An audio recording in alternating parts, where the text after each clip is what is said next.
I'm here to talk about success, right?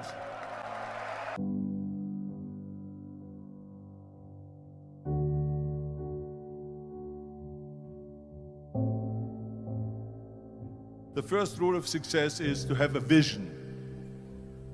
You see, if you don't have a vision of where you go, and if you don't have a goal where you go, you drift around and you never end up anywhere. It's like you can have the best ship in the world, you can have the best airplane in the world. If the pilot or the captain doesn't know where to go, it would just drift around. It would not end up anywhere, or most likely in the wrong place. So I was very fortunate that I stumbled onto my vision. I mean, as you know, I was born in 1947 in Austria after the Second World War. And I didn't really like Austria when I grew up. I couldn't wait to get out of there.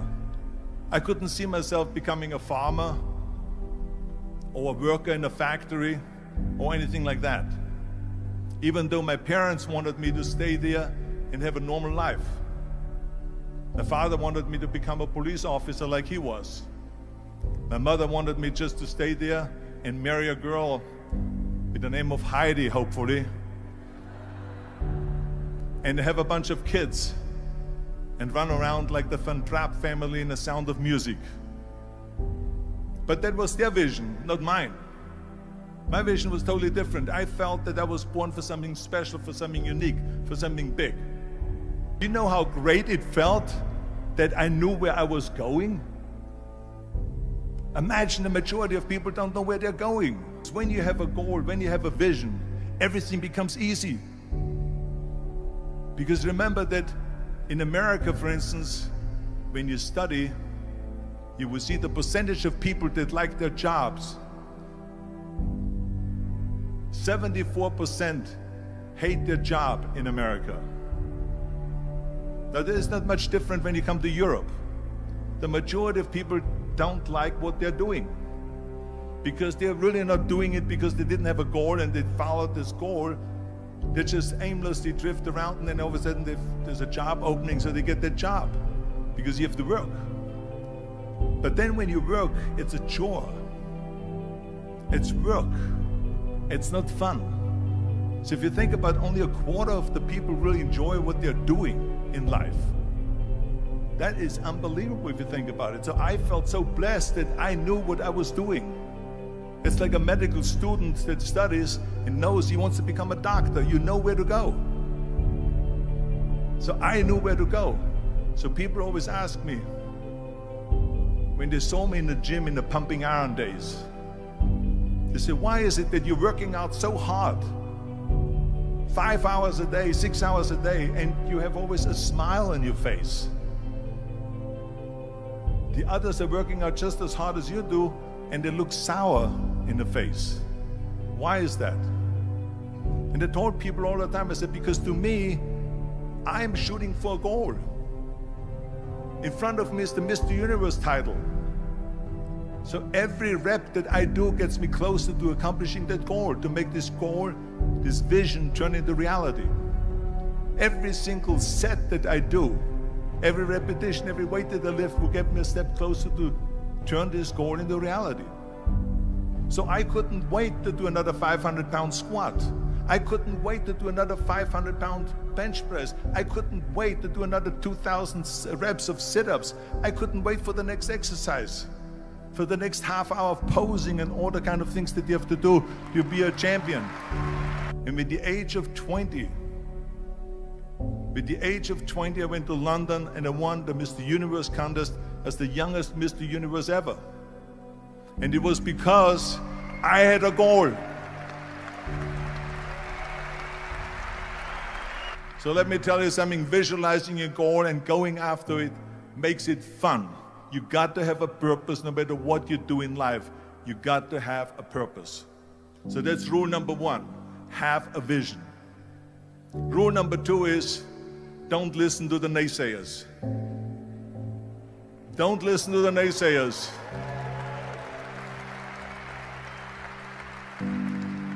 Everything I ever did, the thing that I heard out of people's mouth was, that's impossible. That can't be done. Or no.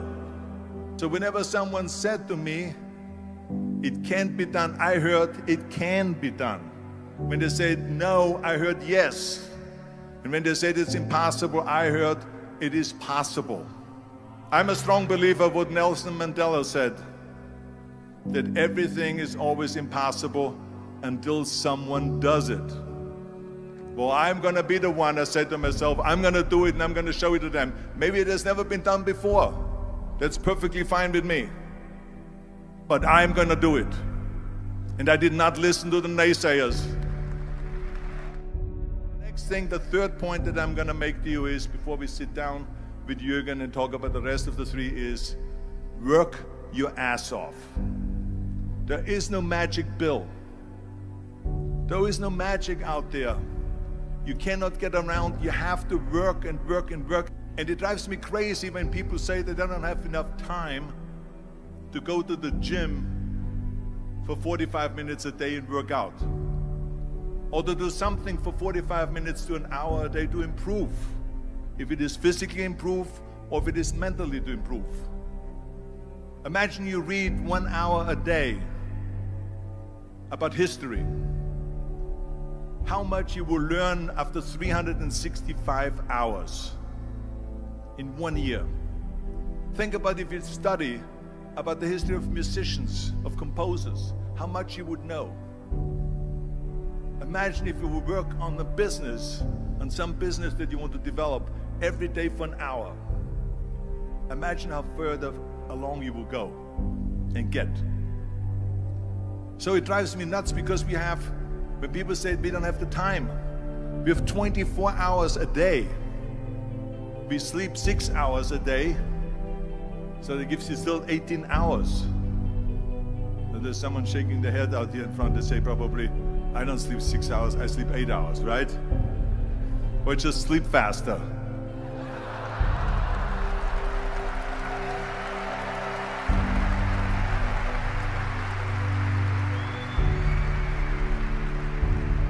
So we have 18 hours a day. The average person works around 8 to 10 hours. So let's assume it's 10 hours, so if you have 8 hours left, then you travel around an hour a day, maybe 2 hours a day. So now you have still 6 hours left. So what do you do with these 6 hours? What do you do with these 6 hours? Then we eat a little bit, then we schmooze a little bit, talk a little bit to people and all that stuff. But you can see how much time there is available if you organize your day. So you got to work hard. I mean, let me tell you something. When I went to America, I went to college. I went and worked out 5 hours a day.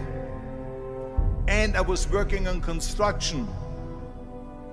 Because in those days in bodybuilding, there was no money. I didn't have the money for food supplements or anything. So I had to go to work. So I worked on construction. I went to college. I worked out in the gym, and at night from 8 o'clock at night to 12 midnight, I went to acting class 4 times a week. So I did all of that.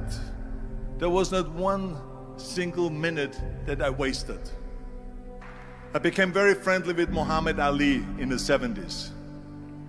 And Muhammad Ali worked his butt off. And I saw it firsthand. And I remember that there was a sports writer that was there in the gym when he was working out and he was doing sit-ups. And they asked him, how many sit-ups do you do? And he said, I don't start counting until it hurts. Now think about that. He doesn't start counting his sit-ups until he feels pain. That's when he starts counting. That is working hard. And so you can't get around the hard work. It doesn't matter who it is. As a matter of fact, I believe what Ted Turner said, work like hell and advertise.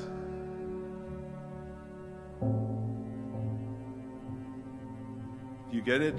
Work like hell, go to bed, and early to rise, work like hell and advertise.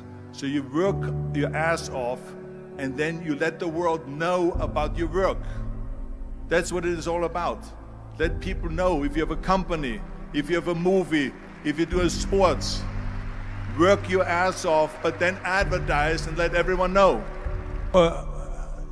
I hate plan B. And I tell you why. Because we have so many doubters, as I've said earlier, the no-sayers. We have so many of those people that say no, and you can't do it, and it's impossible. That is okay, because we just turn off, as I said earlier, and we listen and we hear the no being a yes. You can't do it, you can do it, and all of that. So that is possible to do that amongst all the negative people around you. But when you start doubting yourself, that's very dangerous.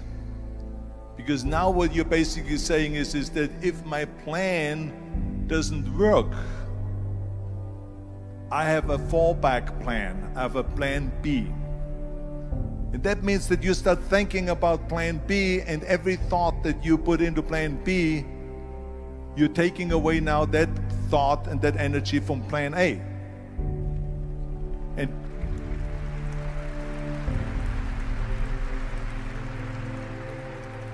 And it's very important to understand that we function better if there is no safety net, because plan B becomes a safety net. It says that if I fail, then I fall and I get picked up and I have something else there that will protect me. And that's not good, because people perform better when there's no safety net. People perform better in sports and everything else if you don't have a plan B. To me, it is very dangerous to have a plan B, because you're cutting yourself off from the chance of really succeeding. And the reason, one of the main reasons why people want to have a plan B is because they are worried about failing. What is if I fail, then I don't have anything else? Well, let me tell you something, don't be afraid of failing, because there's nothing wrong with failing. You have to fail in order to climb that ladder. There's no one that doesn't fail. We all fail. It's okay.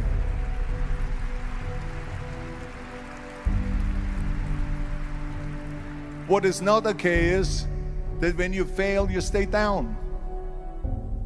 Whoever stays down is a loser. And winners will fail and get up, fail and get up, fail and get up. You always get up. That is a winner. That is a winner. Hey, we all lose. We all have losses. This is okay. And this is why I say don't be worried about losing, because when you're afraid of losing, then you get frozen.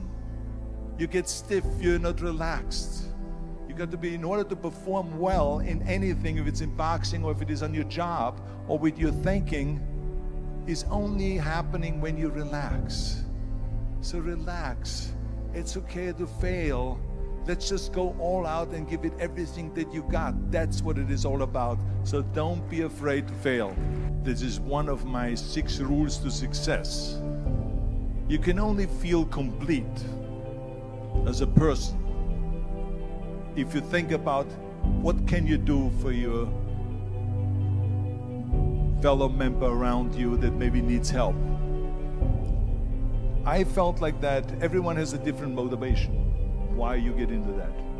I was an immigrant going to America, and I saw how America was the most generous country in the world. I mean, they opened up their arms to me, they helped me, they invited me for Thanksgiving dinner. The people, they brought me, the bodybuilders in the gym brought me plates to my apartment because I had no plates, I had no silverware, I had no bedware, I had no pillows, I had no blanket, I had no TV, I had no radio, I had nothing. They brought it to my apartment.